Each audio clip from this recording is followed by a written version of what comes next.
After a 33-year leave of absence from his alma mater, I am pleased to present to you Dr. William Gates.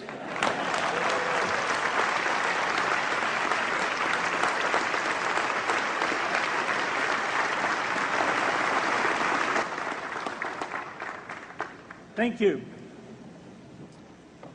President Bach, former President Rudenstein, incoming President Faust, members of the Harvard Corporation and the Board of Overseers, members of the faculty, parents, and especially the graduates. I've been waiting more than 30 years to say this. Dad, I always told you I'd come back and get my degree.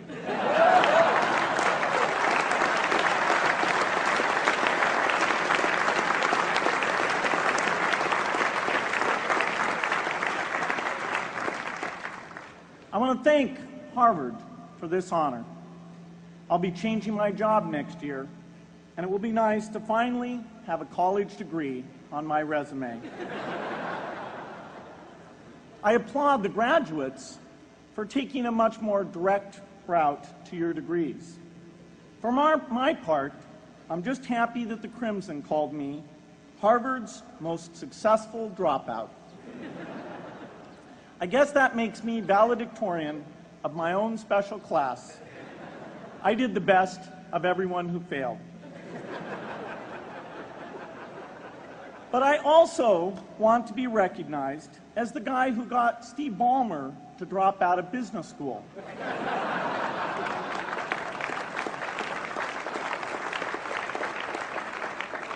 I'm a bad influence. That's why I was invited to speak at your graduation. If I'd spoken at your orientation, fewer of you might be here today. One of my biggest memories of Harvard came in January 1975 when I made a call from Courier House to a company in Albuquerque, New Mexico that had begun making the world's first personal computer.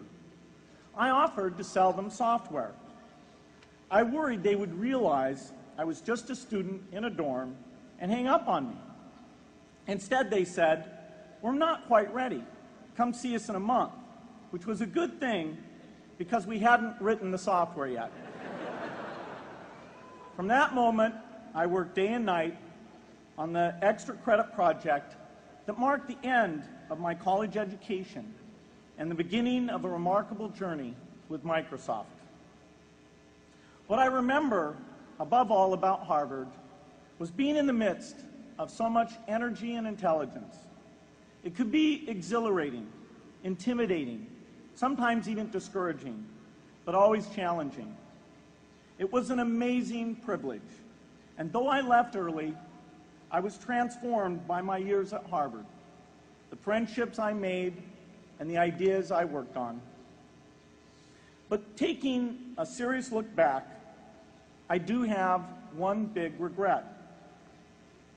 I left Harvard with no real awareness of the awful inequities in the world, the appalling disparities of health and wealth and opportunity that condemn millions of people to lives of despair. I learned a lot here at Harvard about new ideas in economics and politics. I got great exposure to the advances being made in the sciences. But humanity's greatest advances are not in its discoveries, but in how those discoveries are applied to reduce inequity.